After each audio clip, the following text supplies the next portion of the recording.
కాంగ్రెస్ సర్కార్ భూదందాపై మాజీ మంత్రి ఎమ్మెల్యే గంగుల కమలాకర్ ఫైర్ అయ్యారు. ముఖ్యమంత్రి రేవంత్ రెడ్డి కోట్లు విలువ చేసే భూములను పప్పు బెల్లంలో అమ్ముతున్నారని విమర్శించారు. ప్రభుత్వం తెచ్చిన హీల్ట్ పాలసీని వెనక్కి తీసుకోవాలని డిమాండ్ చేశారు. పారిశ్రామిక వాడల్లోని భూములను అమ్మొద్దన్న ఆయన తిరిగి రైతులకు ఇవ్వాలన్నారు. సీఎం రేవంత్ రెడ్డి ఏకపక్షంగా తెచ్చిన హీల్ట్ పాలసీపై దర్యాప్తు సంస్థలను ఆశ్రయిస్తామంటున్న గంగుల కమలాకర్తో మా ప్రతినిధి Kiran face to face. CM Revanth Reddy తీసుకొచ్చినటువంటి హిల్ట్ పాలసీ పైన బీఆర్ఎస్ పోరుబాట పట్టింది. ఇటు పాషమైలాలో ఉన్నటువంటి పారిశ్రామిక వాడల్లో మాజీ మంత్రి గంగుల కమలాకర్ తో పాటు బీఆర్ఎస్ నేతలంతా కూడా పర్యటిస్తున్నారు. వారు ఏం గమనించారు, అసలు ఏం చెప్పబోతున్నారు, మనతో మాట్లాడడానికి కమలాకర్ గారు. సార్ నమస్తే సార్. ఈ 5 లక్షల కోట్ల కుంభకోణాన్ని తెరలేపినట్టుగా తెలుసు, దీన్ని ఎట్లా పోరాటం చేయబోతున్నారు? ప్రభుత్వము హిల్ట్ పాలసీ పేరు మీద జీవో నెంబర్ 27 నాడు 27 అనేది 22 తారీఖున ఇచ్చేది. ఈ జీవో చూస్తే మాత్రము ప్రజలలో ఒక భయభ్రాంతి గురైపరుస్తుంది. ఇదే ఇంప్లిమెంట్ అయిపోతే గిట్ట తెలంగాణ ఇండస్ట్రీ మొత్తం కూడా పోయి ఎడారి ప్రాంతంగా మారే అవకాశం ఉన్నది. అంటే తెలంగాణ ఇండస్ట్రీ మొత్తం కూడా ఖాళీ అయ్యే అవకాశం ఉంది. దీంతో ఇందులో క్లియర్ చెప్పడం జరిగింది. అందులో భాగంగా ఈ రోజు బీఆర్ఎస్ బృందము పాషం ఐలారం ఇండస్ట్రియల్ బిల్డ్ అండ్ పటాన్ చెరువు 2 ప్రాంతాలకు వచ్చినాం. ప్రభుత్వం మీద క్లియర్ ఏం చేసిందంటే ఈ 2 ప్రాంతాలు కలుపుకొని 2683 ఎకరాలు ఉందని చెప్పేసింది. దీంట్లో ఎస్ఆర్ఓ వాల్యూ పటాన్ చెరుకు వచ్చారు 7400 రూపాయలు square meter SRO value government ఇచ్చింది. అలాగే పాషా మైలారంలో 3100 రూపాయలు పర్ స్క్వేర్ మీటర్ ఇచ్చింది. మీకు ఉన్న ఇండస్ట్రీ మొత్తం రెగ్యులర్ చేసేసి మీరు అమ్ముకోవచ్చని ఇచ్చింది. అంటే ఒక ఎకరానికి ఇక్కడ 25 కోట్ల రూపాయల విలువ ఉండే ఒక భూమిని 37 లక్షల ఎకరానికి వాళ్ళు అప్పనంగా అమ్మేపుతారు. అంటే 37 లక్షలకు ఎకరం. అంటే ఆల్మోస్ట్ ఆల్ ఉన్న ఈ ఇండస్ట్రీ మొత్తం కూడా నడిచే ఇండస్ట్రీ మేము అమ్ముకుంటామని చెప్పేసి అమ్ముకునే అవకాశం కల్పించారు.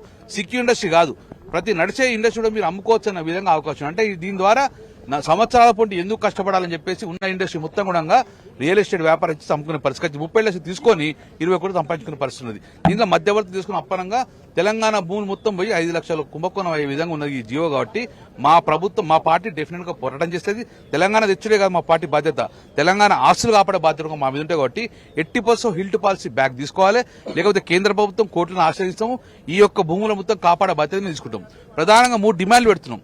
నిజంగానే ఒక సిక్ ఇండస్ట్రీ అమ్ముకుంటామని చెప్పి అన్నాడు అనుకో, అప్పుడు ఇమీడియట్ గా ఫస్ట్ ఏదైతే భూములు మీకు ఇచ్చిండ్రో ఆ రైతులను పిలిచి ఆ భూములు అప్పచెప్పండి అదే రేటు కోసము. తీసుకున్నప్పుడు ప్రభుత్వం ఓపెన్ యాక్షన్ పెట్టండి.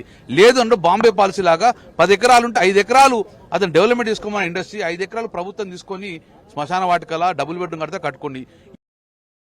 మీరు డైరెక్ట్ అప్పనంగా పప్పు బేల లెక్క మా భూములను వాళ్ళకి అప్పచెప్తా అంటే బీఆర్ఎస్ పార్టీ ఊరుకునే సమస్య లేదు. సార్, ఇంత పెద్ద మొత్తంలో రియల్ భూమి ఉన్నటువంటి భూములపైన రేవంత్ రెడ్డి కనేసి దాదాపు లగచర్ల కావచ్చు, లేదంటే ఫార్మా సిటీకి సంబంధించి కావచ్చు, ఫ్యూచర్ సిటీ కావచ్చు, హెచ్సీ భూములు కావచ్చు, ఇప్పుడు తాజాగా ఈ కుంభకోణం బయటపడింది. దీన్ని రేవంత్ రెడ్డి ఎట్లా వాడుకుందామని చూస్తున్నారు? బీఆర్ఎస్ ఎట్లా ముందుకు పోబోతుంది? రేవంత్ రెడ్డి ప్రభుత్వం వచ్చినప్పటి నుంచి సంక్షేమం ఇచ్చిపెట్టి భూముల చుట్టే తిరుగుతున్నాడు. ఎక్కడ భూములు అక్కడ అప్పనంగా అమ్మాలే, ఆ డబ్బులతోటి రాజకీయ ఎలక్షన్ చేయాలి, జుబ్లీస్ లో ఖర్చు పెట్టినట్టు రేపు పొద్దు రాబోయే కాలంలో ఎలక్షన్లు ఖర్చు పెట్టాలి ఉద్దేశంతో చేసే పరిస్థితి. కాబట్టి మేము డెఫినెట్ అడ్డుకుంటాము. రాష్ట్ర సంపద అమ్ముకున్నందుకు ఈకే హక్కు ఎవరు ఇచ్చిండ్రు? అందుకే మేము డిమాండ్ చెప్తున్నాము, ఈ భూములు మాయి తెలంగాణ రైతాంగాని, తెలంగాణ భూములు ఎవడో ఇండస్ట్రీకి అప్పచెప్తాను ఊకునే పరిస్థితి లేదు. కాబట్టి డెఫినెట్ గా ఆపే ప్రయత్నం మేము చేస్తున్నాం. చాలా మంది కూడా ఉపాధి కోల్పోయేటువంటి అవకాశం ఉంది. చిన్న తరహా కావచ్చు, లేదంటే నిరుపేదలు కూడా చాలా మంది రోజువారీ కూలీలుగా పనిచేస్తున్నటువంటి సందర్భాలు కూడా ఉంటాయి. వాళ్ళ ఉద్యోగాలు కూడా కోల్పోయేటువంటి ప్రమాదం ఉంటుంది.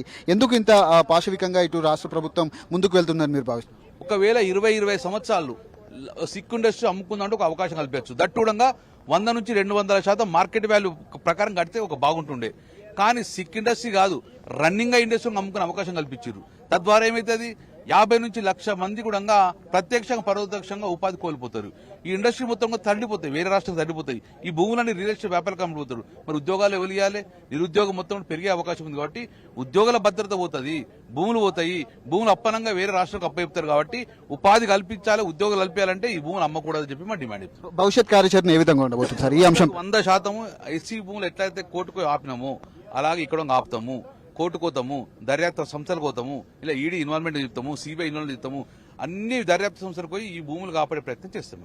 ఇది వారు చెప్తున్నటువంటి పరిస్థితి కనబడుతుంది. ఖచ్చితంగా రాబోయేటువంటి రోజుల్లో ఈ అంశం పైన ముందుకు వెళ్తాము. అటు ఈడీ కావచ్చు, సిబిఐ కావచ్చు, అంతేకాకుండా ఉన్నటువంటి దర్యాప్తు సంస్థలు ఏవైతే ఉన్నాయో వాటి అన్నిటిపైన కూడా ఈ కంప్లైంట్లు చేసి పూర్తి స్థాయిలో ఈ భూములు అమ్మకుండా ఉండేందుకు కూడా ఖచ్చితంగా మేము పోరాటం చేస్తామంటూ కూడా తాను చెప్తా ఉన్నారు. కెమెరామెన్ బాలుతో Kiran, T News, Patancheru నుంచి.